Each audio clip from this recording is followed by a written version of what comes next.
Long. The book Steve. is great. Thank You you. write Thank really you. well, and you have a heck of an editor, I think, Yes. because it's really well put together. And in the audience, welcome very, very much to Conversations. Pleasure to welcome to the program a dear friend of Conversations and the world, and that's Sidney Greenfield, PhD anthropologist extraordinaire, I would add, without any doubt. Thank you. And Thank you. he's here as a guest, and we're going to be talking about things in a very general term, but with particular reference. I'm going to hold it up and see if you can't come in on a book that we're going to be particularly talking to, and it's called Spirits with Scalpels, and the the Cultural subtitle- Biology of Religious Healing in Brazil. Spirits with Scalpels. And it's a handsome cover, and the book is incredible. I read a good deal of it the last couple of days, and we're going to show a clip, I think, of some of the things that is going on in it. This is one of many of the writings of our guest, Mr. Greenfield, or Dr. Greenfield, and Sid, welcome very, very much. So good to see you again. It's been far too long. Thank you. It's a pleasure to be back, Harold. Always good. Always a pleasure to be with you. Yes, indeed. Yeah. So, okay, why don't we talk about, just do a 5-minute or something, background on yourself. Anthropologist, University of Wisconsin. Very simply. A lot of time in Brazil and that sort of thing. I was born and grew up in Brooklyn, New York, and went to Brooklyn College, and then just was lucky enough to go off to do graduate work at Columbia University at what I think was a very wonderful period in history. And this was in the 1950s, and I was able to study with people like Margaret Mead. We still had the Boaz legacy, and a man named Conrad Ahrensberg, who worked with a man named Karl Polanyi, who you've read about. And what happened was that America was discovering the world, and anthropologists were off and going around the world, studying other people and learning about other peoples and other cultures who saw the world very differently. And we do, yeah. And that led me into a career where I started doing research, field research in the West Indies at the very beginning, before the West Indies became a tourist haven, and went off to the island of Barbados, and this started me asking questions that led ultimately to Brazil, and like I was doing anthropology for about 25 years before I got involved in this particular project. And didn't you also study with Carl Wittfogel? Yeah. Yeah. That's another giant. Yeah. Oriental despotism. Well, you see, my interests were very heavily economic and sociological. And you maintained it and I continue that, but until I got involved in this particular project, which I will tell you about. But before I do that, I want to read, to orient us, something off of your website that you sent to me, and something that I use in the book. The first is a quote from John Stuart Mill. And he says, "No great improvements in the lot of mankind are possible until a great change takes place in their mode of thought."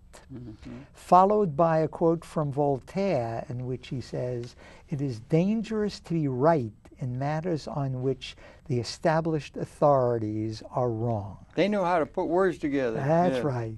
And finally, a quote from Margaret Mead, one of my mentors, about anthropology, and she writes, "Anthropology demands the open-mindedness with which one must look and listen, record in astonishment, and wonder at that which one would not have been able to guess." Beautiful, So this essentially is what happened in the early 1980s when I started on this project. Because I had recently come back from Portugal, where I was doing historical research, Right. and I've done archival research in addition to anthropology.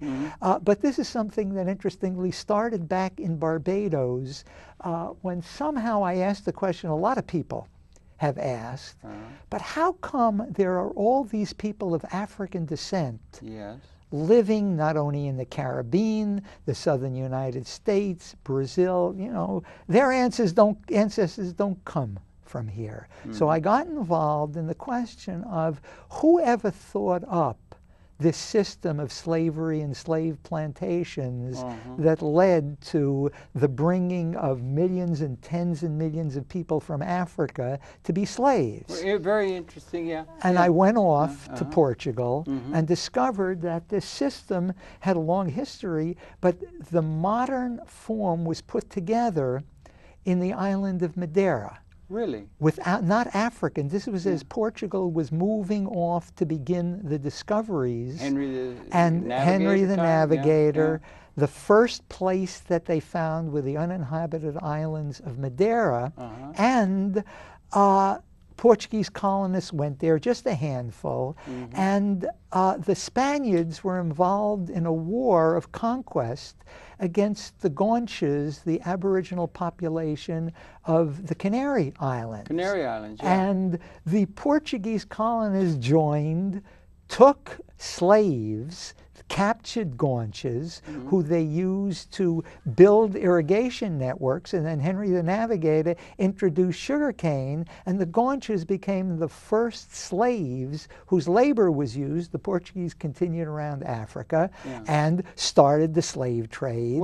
And when they discovered the Western Hemisphere, and particularly Brazil, they brought slaves to plant sugarcane, and you had this massive transference of populations across the Atlantic, and huge. This was huge. So this was something, and again, it's this theme of you got to think differently to understand these things, and you have to go back to pre-Reformation Roman Catholicism, which provided the justification. Essentially, you were saving the souls of these people by bringing them under the tutelage so that Christ would be able to save them. Amazing. Madeira, is that near the same island chain that is the Canary Islands? Yeah, well, it's just off from, it's just north of the Canary. It was totally uninhabited. It was uninhabited. Now, didn't they had slavery in ancient Rome? They had slavery in ancient Rome. Throughout, and other instances where slavery had been part of the socio-economic modern,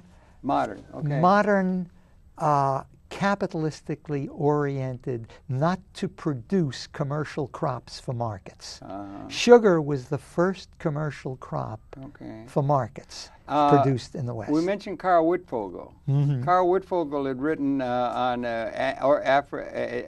Oriental despotism, and he had said that it was with the need for the irrigation in Mesopotamia that they first began to organize to where they had slave systems, or comparable to slave systems. So we had slavery there then too. But you're thinking the New World slavery. It wasn't commercial. It was feudal, or what? Yeah.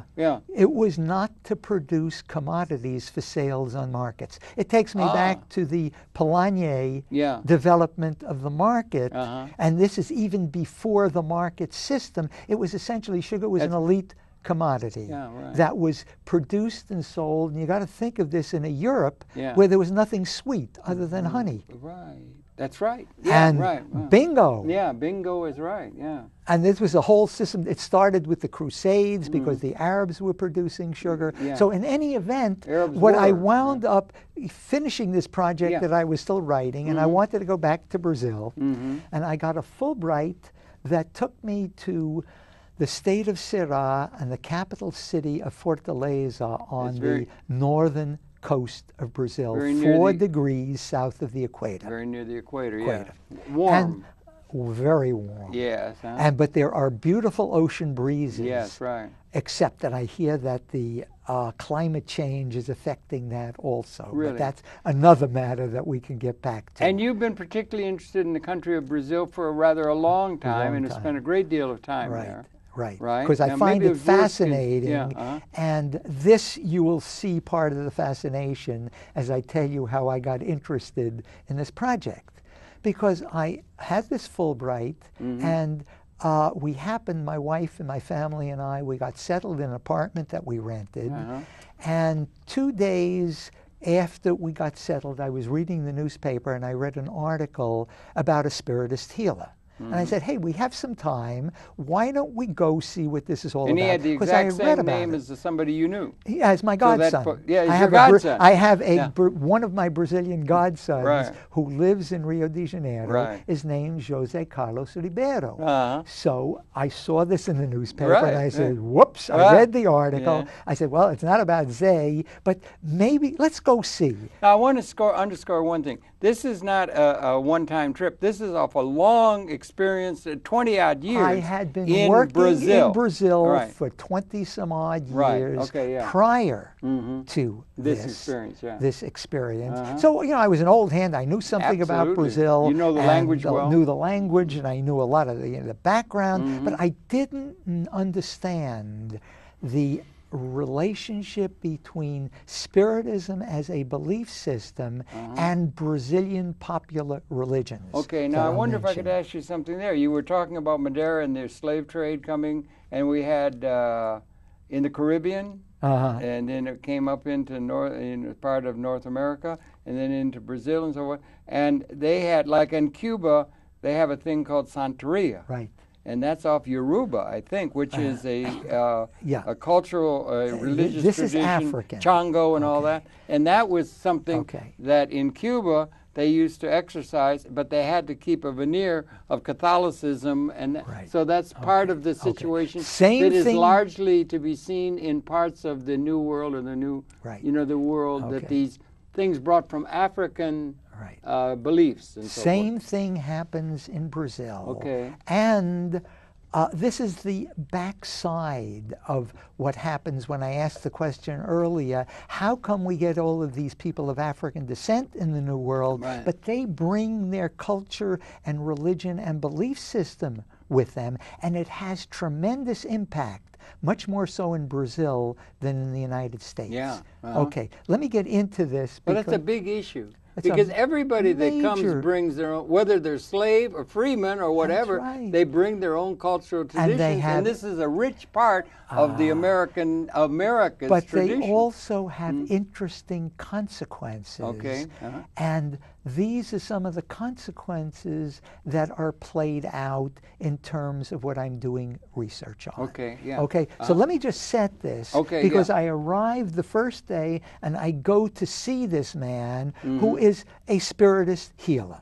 Tell you what that is about in a moment. Okay. And I get in and I say to him, would you mind if I observe you? She went with you, didn't My wife is with me. My daughter she? Your daughter also, is also who's slim, with me. apparently. My daughter Suzanne. Yeah. But remember, this was 25 years ago Oh, or okay. so when she was a very young girl. Okay, so the three of us are there, and the healer says to me, well, why don't you help me?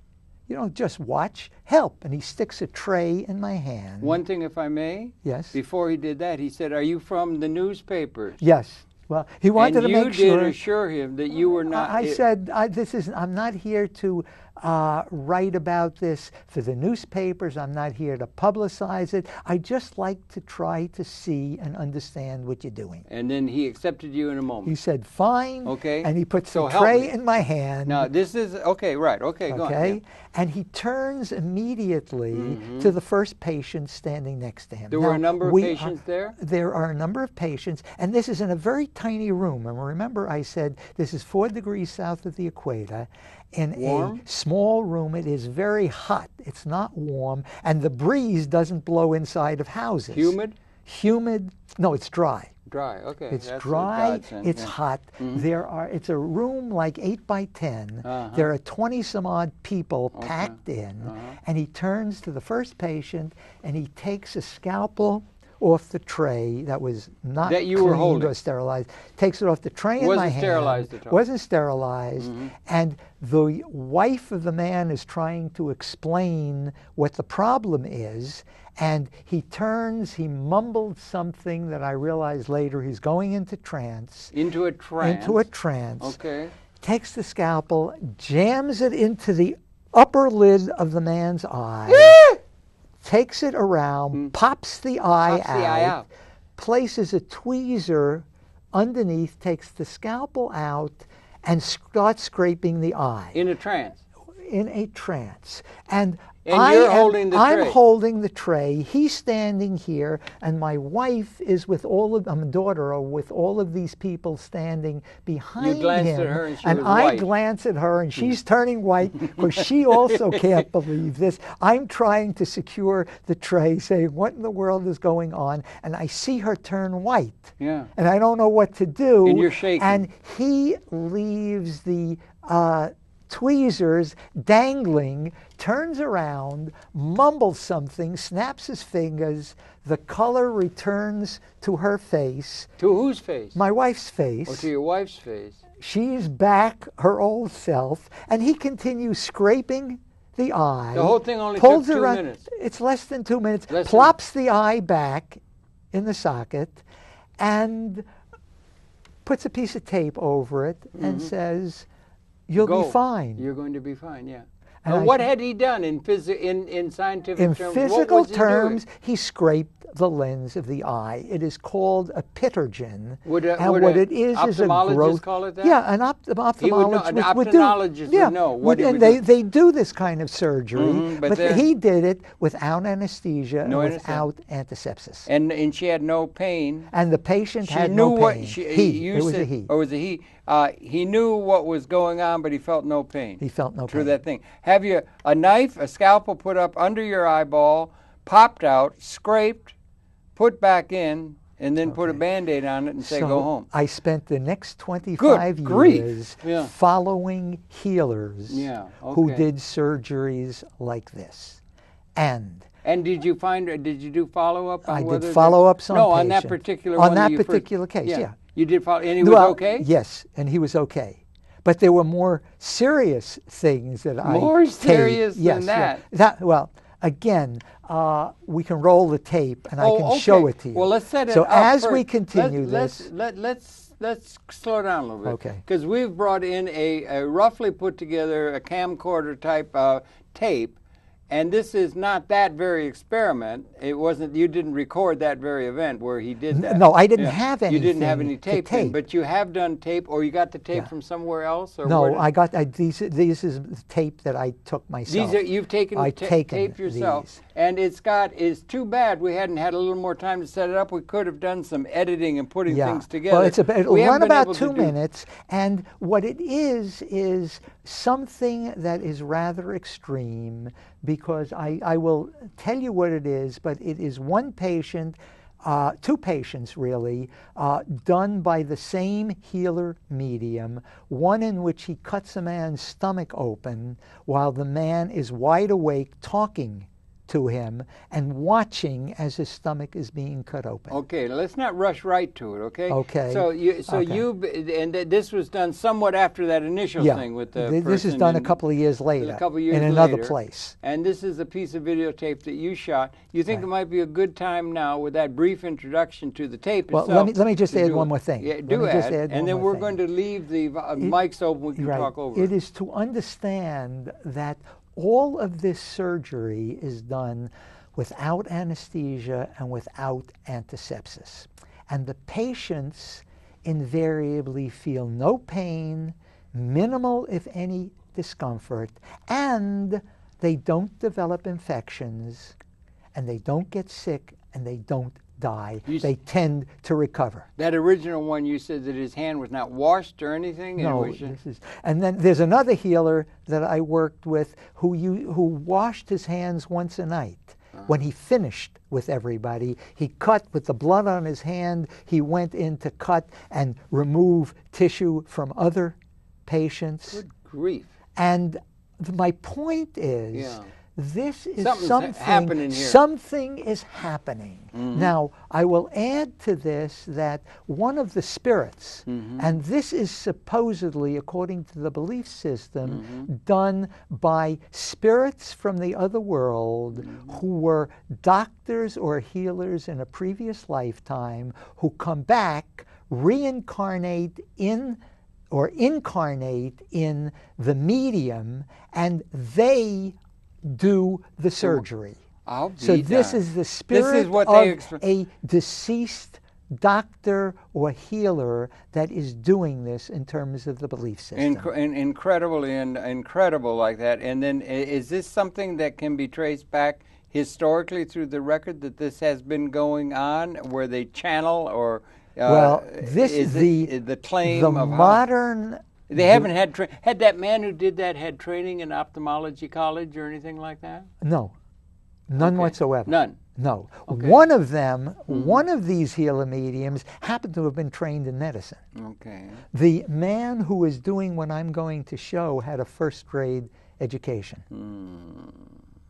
But he's the medium, remember. He's just the medium. And you have to understand the belief system to know what it is. That's a big step, isn't it? It's hard for me to grasp, being a child of the Enlightenment and all. And when I said you have to think differently, this is the point I want to make. And let me give you just one slight digression to make it relevant to today's world and today's audience.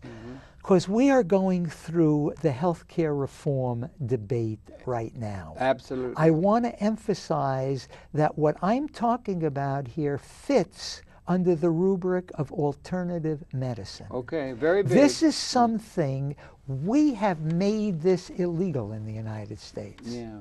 And we have given a monopoly to medicine. To the medical model. To the medical practitioners.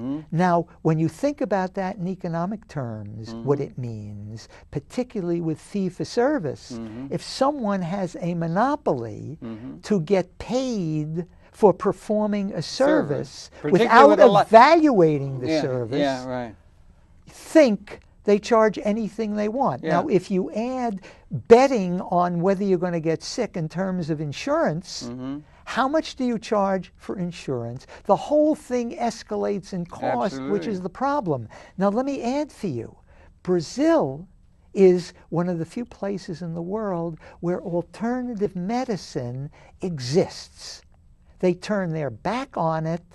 It's against the law. It is it's against the law. So that thing you did participate in was against the law? Right. Holding that tray?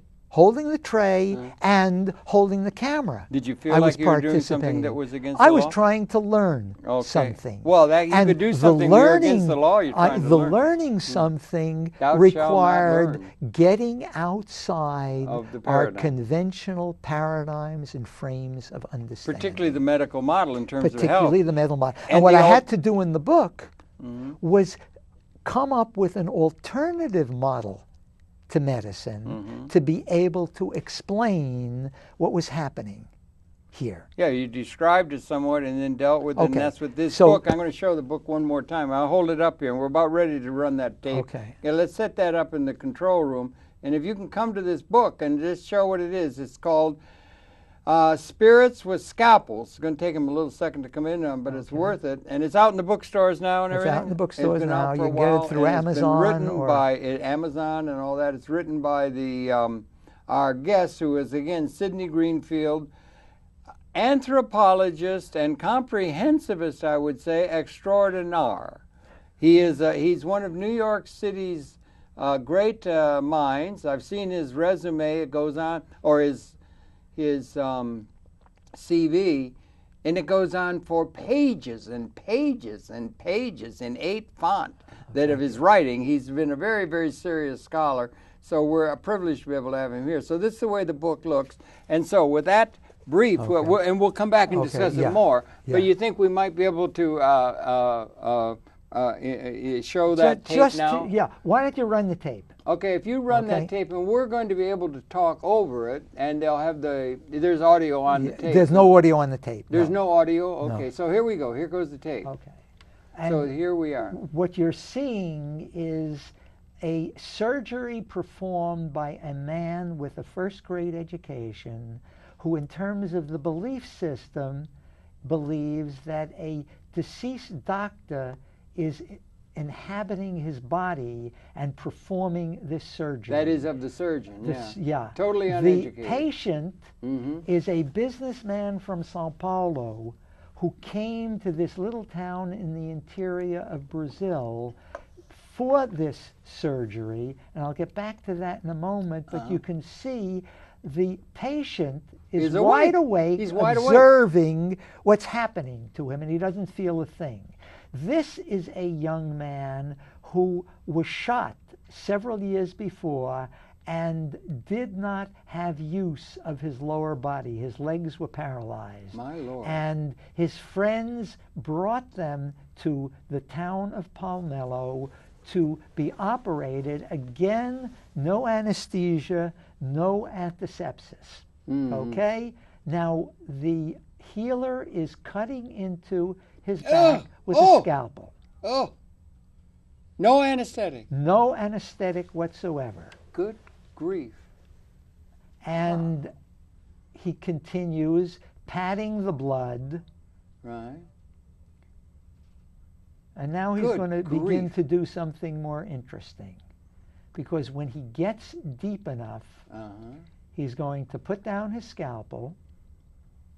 And you can see the patient moving, reach across to pick up another instrument, Does that plug it in, plug it into the wall, like plug it into a wall socket. Had to turn the air conditioning off, and it looks like a Black & Decker saw. It is. Oh my God!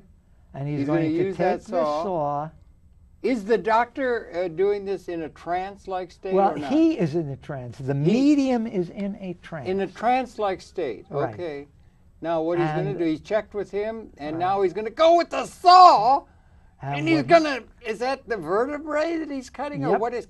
He's cutting the vertebrae with a Black & Decker saw. That's right. Like you'd cut Okay. God, and the man has no anesthetic. Now, let me add. Oh, wait, there's something more here? No. Okay, just come back to us. Come back to us. Come back to us. Okay, well, what you want to do is you want to take that and edit that film into a thing. Well, I have. I've edited it into a documentary. Oh, you do? Is it already out? Yeah. It's done? Yeah, is it on can it be found at book sellers and yes, stuff? No. It's available through the University of Wisconsin in Milwaukee. Okay. Is it generally available? Yeah, you can get it from the Latin American Center there. Okay. But now what I have to tell you is that I one time asked a healer while in trance, while the spirit of Dr. Fritz was supposedly incarnate in him, I said, why do you have to do that? If the spirits are doing all the healing, you don't have to cut. And he said, yes. Well, but we cut because people don't believe, and when you look at that, you're going to ask yourself, how do you explain it? Yeah, absolutely. Modern science has no way to explain it. He was using this to proselytize Spiritist belief system. Spiritist beliefs as it applied to medicine or in general? In general. Okay, yeah. In general, because the belief system is something that started in the 1840s in Hydesville, New York, with the Fox sisters, two young girls who heard rappings underneath their house that they thought was, or they learned later, was from the body of a deceased person who was killed and buried in their floor, and he was sending messages. Okay, now so all of this developed into Ouija boards for communication with the dead. Spiritism moves to England, to France. In France, a man named Allan Kardec, or who wrote under Allan Kardec, name of Allan Kardec, codified this into a belief system that he called the third revelation, after Moses and Christ. Somehow he forgot about Muhammad. That's another matter. But this, he said, was the third revelation, and Christianity and Judaism got it wrong. Because when God created the universe, he created spirits that take bodies, they incarnate in bodies in this world, but when they die, they go back to the spirit world and reincarnate, because all of these spirits are on a moral trajectory in which they have to advance spiritually. So they come back for repeated lifetimes. You mean like reincarnation? Reincarnation. Yeah. And everyone on earth then is a spirit that has been there before, according to the belief system. Does it apply to the And creatures? no, just humans. Okay. Just humans in Kardec's view. Okay, very quickly fast forward it. Kardec's writings come back to Brazil.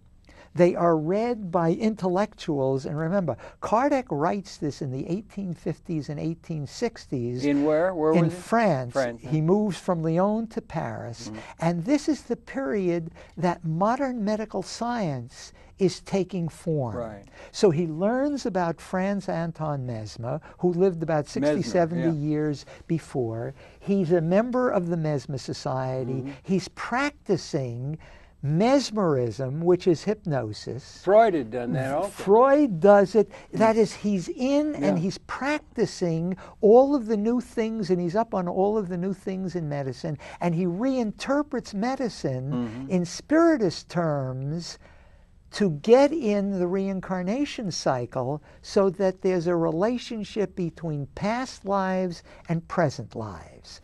This goes to Brazil, where it becomes mixed or syncretized with the African traditions, because by the 1880s and 1890s, by the time it gets to Brazil, it's in 1891 that Brazil becomes a republic and establishes freedom of religion, and the African religions can be practiced by the former slaves. And it turns out all of this is happening in the new urban areas that are developing, a block or two from each other. And okay. spiritists learn. Spiritists. Spiritists. Yeah. This is the name Kardec gives to what we call spiritualism in the United States. Well, that's part of a spiritual. Okay, go on. Okay? Yeah. All right. All right. So what happens then is the spiritists go and they see what's happening in the African terreiros, or religious centers. Now, one thing that's important here, think about this. When we communicate with the supernatural, Well, with God, we okay. do it through words. We pray. We communicate, we pray to God, we pray that we're going to get answers, and this is basically the way it works. In West Africa, the relationship between humans and the supernatural is through spirit possession. Spirits of the Voodoo. African deities, voodoo is the Haitian example, Yeah, right. candomblé is the Brazilian example. say? Candomblé Candomblé. is what They have they a literal call. translation? No, it's Okay. just the name Okay. that is used to designate this African tradition where spirits of the deities come down and inhabit the bodies of, we would call them mediums, and the gods now can interact with their fellow worshippers. This is a view of the universe that is not very well accepted by the smart-ass intellectuals of the Enlightenment. Okay, Yeah. right. And they say that's And religious what is totemism interesting that- is yeah. Kardec is a product of the Enlightenment who's Okay. trying to push the envelope, and in Brazil they can push the envelope that Kardec opens even further Because it's the legal. African No, African tradition. Yeah. And the African tradition, they learn about spirit possession. So they put two and two together and they say the spirits in the other world, the spirits of dead people, can come back and not only reincarnate, but temporarily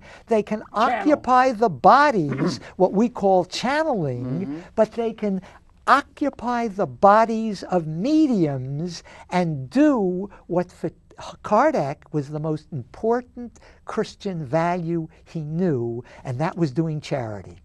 Okay. So if Yeah. you heal people, Uh-huh. this is a great form of charity. Right. And Spiritists experimented with the idea of spirits coming back into the bodies of mediums and healing the living. They developed a form of therapy that was primarily for mental illnesses. Well, yeah. And the argument, very simply, is that when someone manifests strange behavior Right. that we call mental illnesses, they interpret it as what happens when someone dies and they're supposed to go back to the spirit world where they're supposed to be oriented on their next incarnation. Some people are so confused that they hang around and look for another body. You mean in a spirit realm? A spirit, no, in the material realm, in this world. I don't understand. How could they tell if they've died? I don't understand. If How they can die, Yeah. all that happens when you die is you leave your body and go back to the spirit world. Spirits, when they reincarnate, there are two worlds, according to Kardec. There's the material world and the spirit world. Okay. When a spirit reincarnates, they take a body, grow up, spend a lifetime supposedly learning lessons that they don't always learn. Yeah, karma and all. And the karma. Yeah. And when they die, they're supposed to leave their body and go back to the spirit world. But some spirits aren't advanced enough to know that, and what they do is look for another body. No, wait a minute. So, if they go back to the spirit, would that be like the Atman in Vedic, or joining Samadhi or something? Well, or what Buddhism Kardec, has different ways. well, of dealing with but it. it's different from Buddhism, Yeah, because as far as Kardec was concerned, and what Kardecists believe, is there's another world in the spirit world that doesn't have a material density Right. to it, but it is a spirit world that's very much like our own world. That's a major premise. That's a major premise. Is it in Buddhism? Is it in No. Vedic? Only in the... Not in the same way. Not in the same The way. reincarnation idea Yeah. is there, but the idea of there being a parallel world. Do we have examples of that out of prehistory or early? Some, you're but an not anthropologist, but not cultural developed in anthropologist. the same way. Yeah. What this becomes an example Right, of is that it is possible for people to think up different ways of seeing, interpreting, and living in the world, and each of these different cultural ways has consequences for everything we do in life. Well, has that been part? Do you think there might have been? We can conjecture Cro-Magnon caves or something. People look up and they got a reflective consciousness. They can and that they come up with these kind of things. And there's been these traditions. Okay. Or we could conjecture there were these and to deal with the big issues. There are of other purpose and traditions. There are existence other and- traditions that have been studied and how would of science- Native America Yeah, and Africa Right. and other parts of the world where people have different visions of the world that give them different healing systems. The whole comparative record healing, is full with healing systems that are based on different assumptions. Yeah. Now, if you take the assumptions of these Kardecist spiritists and carry them out to their logical extreme, and people share these beliefs, it makes it possible For what for we them just saw in to the do what you just saw that we can't explain. So I've done two things. In the book, what Yeah. I've done is say, can we expand the basic paradigm of medicine and rethink it scientifically to include this? And that's very much what I do in the book. Very good. In Very other good. writings, what I have done is to say, look, what if we just take the spiritist view of the world and see what they are doing and what the consequences are? Because I have a very good friend who lives in the city of Porto Alegre in southern Brazil, who is a medical doctor and a spiritist who has been doing research for the last 40 years. It turns out on illnesses that we call psychosomatic. Right. things like schizophrenia, Right. for Well, example. okay. Yeah. But in his belief system, these illnesses are caused by things that happened in previous lifetimes. Yeah. Okay. That's a. So what yeah. he does is use mediums to go back and reconstruct the previous lifetimes of the patients Okay. and do therapy with them. Uh-huh. And he's got With the previous life forms. Yeah. previous lifetimes. Lifetimes. Right. Okay. And he's been collecting statistics for 20 years and published them on the very positive results he has been getting. Uh-huh. And I can put another article up on your website if you want, if any of the viewers want to see some of this stuff. I'm not advocating this. No, I know. My Yeah. point is to say that there are lots of different ways to view the world, and these different views of the world have consequences, and these consequences lead to understanding what you've seen. Now, out of the Enlightenment, we followed up what is essentially a Judeo-Christian belief that there is one single truth. And what it does is negate all of the other possibilities. But the other possibilities make it possible to do large numbers of other things, not just with respect to healing. Again, what I'm saying is, all right, we don't have to go through these surgeries, which even the spiritists say they do just to catch attention. They do it. Okay, go on. To catch attention. There are other things that can be done. Are there a lot of them in Brazil? But let me add something go ahead, for yeah. you. So what has happened then in Brazil, what I realized, is that when the spiritists learned from the Africans or the descendants of Africans, there was an interplay. Sure. And the African descendants of Africans learned from the Kardecists and packaged something new. And the Afro-Brazilian religious traditions also do healing. And every other religion in Brazil, the popular is not the Roman Catholic Church, Yeah. but every other religion Yeah, well, does healing. Yeah, that's so like Santeria Brazilians, too, I think. Yeah. Brazilians are in a position that when a Brazilian takes sick, he has a range of choices. And when Brazilians get sick, it's interesting, they turn to their family and friends and say, look, I've got these symptoms. And someone says, well, I went to so-and-so, I went to so-and-so. And someone would say, well, I went to an Umbanda center, which is a mixture of Afro-Brazilian and Spiritist tradition. And I went there and they cured me. Well, you might decide to go there and you will get the spirit of a deceased Brazilian who may be a prostitute, for example, or a pimp, an ordinary Brazilian, they say, who will come back and provide cures for you. This is really amazing stuff. What it's just staggering and everything like that. Now, has that been with us? We had claims of witchcraft. We had claims of things that have advanced in the modern world, particularly in the Western world, to where, with again the Enlightenment or with the understanding that these are all primitive things that were animist kind of things that were part of the human condition before we developed civilization, and we could. What does the scientific community at large address? We used to have. Jane Roberts was able to channel Seth and write books from another conscience. There are people, we've had Alice Bailey, we've had all these people that were... This is the American tradition. We were in this tradition, and there people believe there is this other faith. It's part of a religious tradition that there is another system. layer of consciousness. Wait. I just was reading last night, I don't know how it happened, Carl... Becker. What's his name? Ernest Becker? Ernst Becker, he wrote on death.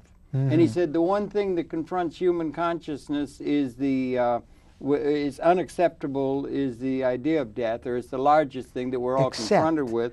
And now you've got a system, the religious traditions have given people, and the Enlightenment, smart-ass Enlightenments will say, well, that's all just make-up stuff to give a sense of purpose of dealing with this ultimate question, and that's what it is, and they draw upon, and all of that. That seems to be the attitude of the contemporary scientific advanced There's a community, chapter, and how do we deal with that community Okay. who is going to see all of that as just superstitious stuff out of the past, Okay. and we have to advance into the Right. modern Right. hospital and march lockstep. There is a chapter in the book Yeah. where I follow a very dear friend of mine who died of cancer Okay. and became a Cardicus Spiritus in the process, because what this Wait a minute. does, wait a second. If he died, Well, in the process of dying, he learned about the other world and reincarnation, and his friends tried to teach him that he will be coming back.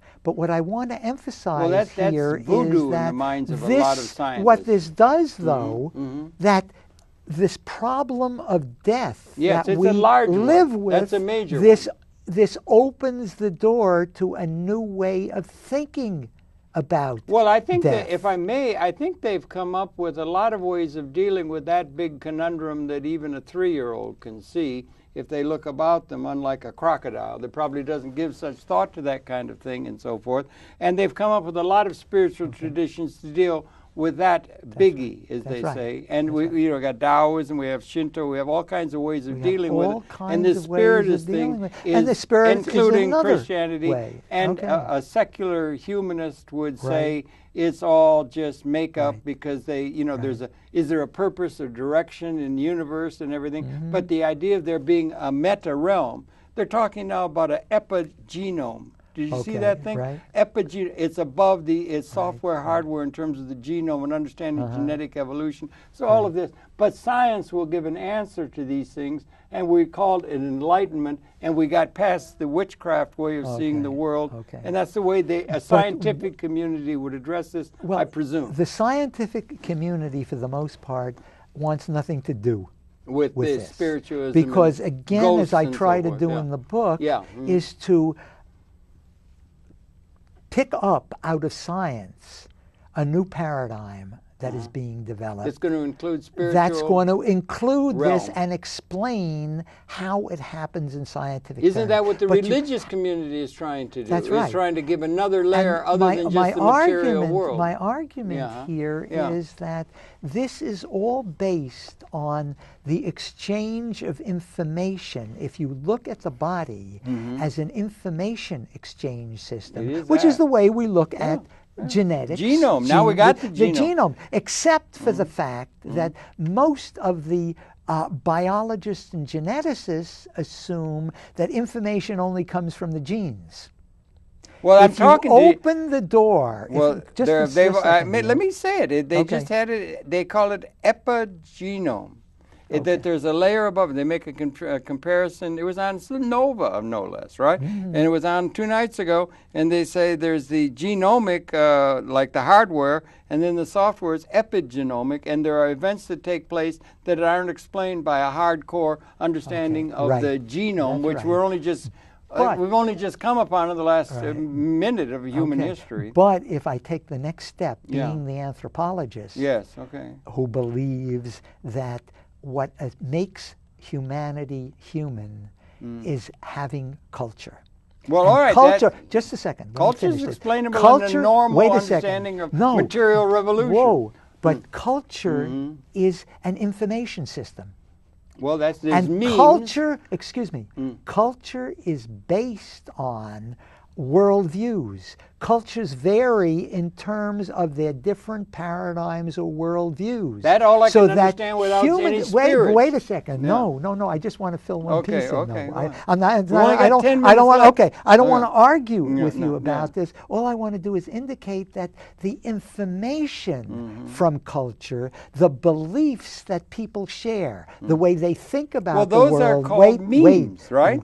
Just a second. Okay. That information is transduced back into the human body through the psyche down to the level of the genes, and it's the interaction of information that in effect is the way we understand human behavior. Very good. And as the final point, the belief system of any religion especially when it focuses on healing, healing with help from the other world, may be filtered back in as information to turn on the genetic system. That's all very so good. that it will contribute to the healing. We only transfer this information down to the level of genes through drugs. Well, that's it. We got a medical through model. pharmaceuticals. Yeah, we got a medical model. So yeah. the And only it's a miracle. information that we send back, but this is what pharmaceuticals do. And all this Well, is suggesting, all I'm suggesting here is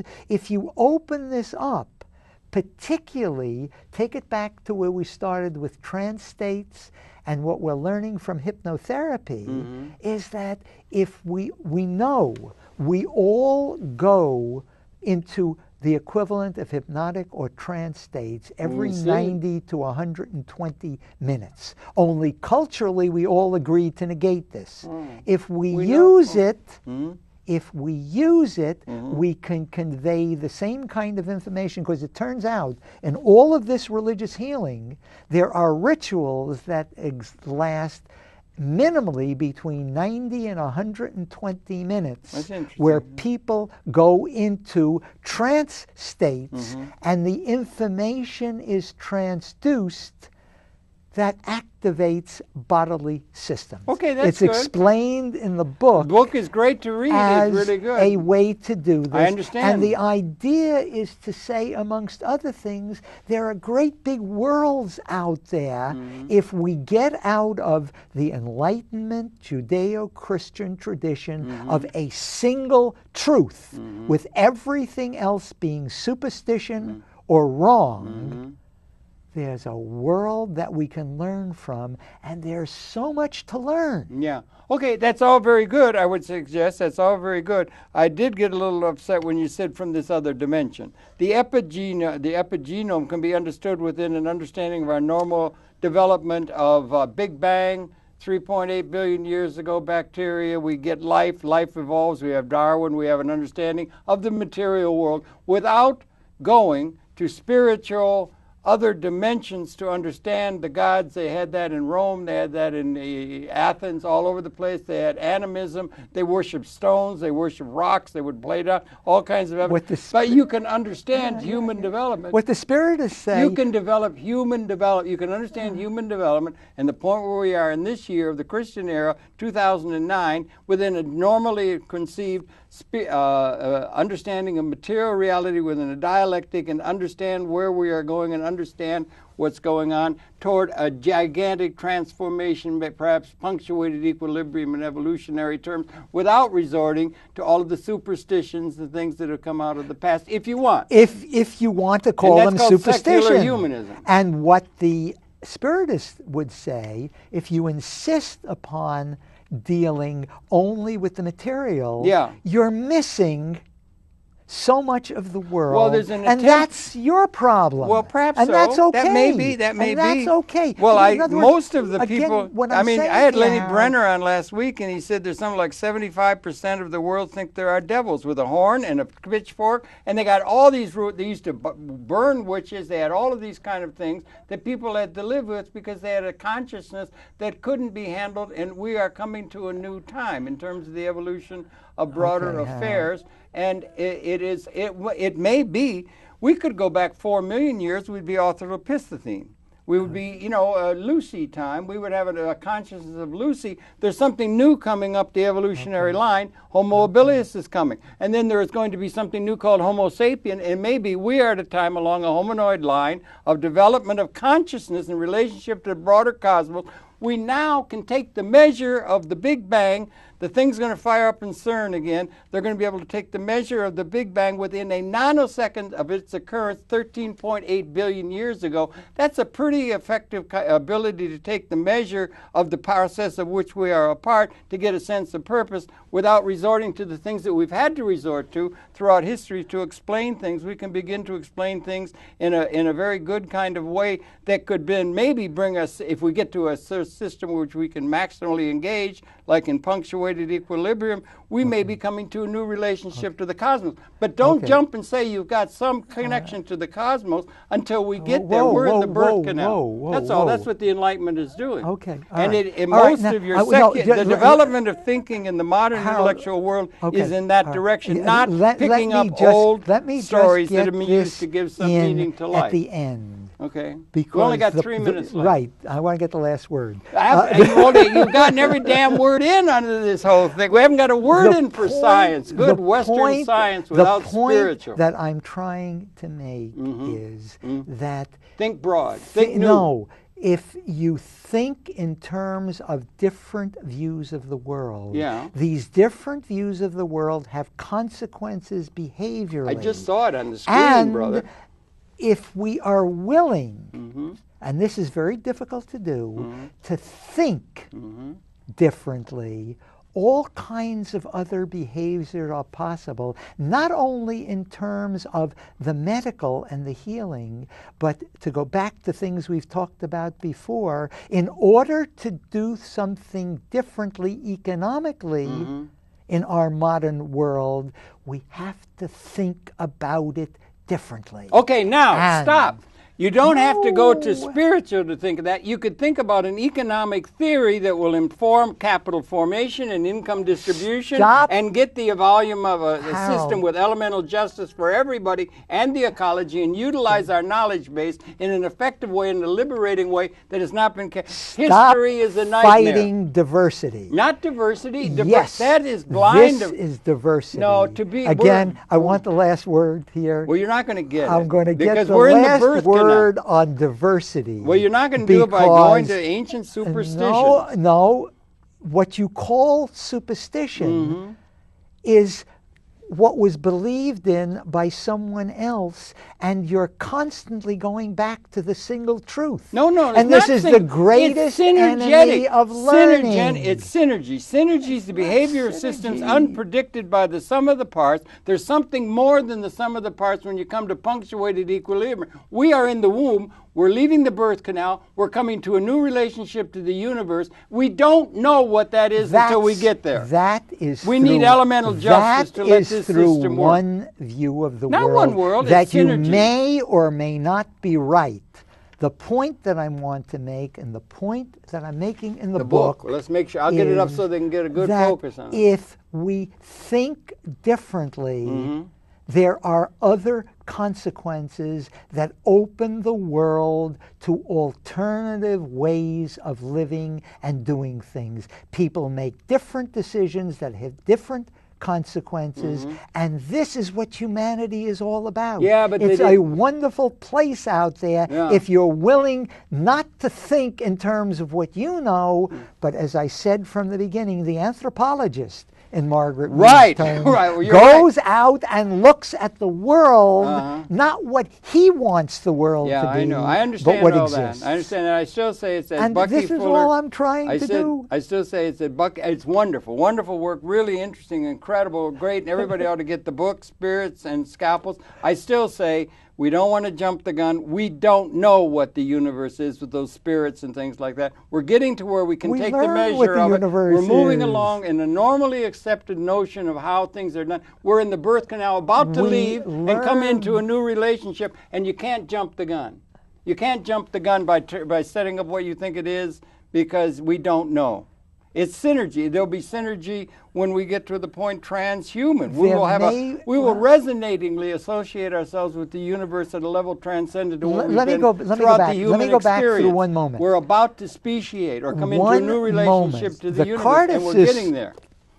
The Cartesists would argue that they were synergy when Cartesist Spiritism and African spirit possession came together. This could be formed of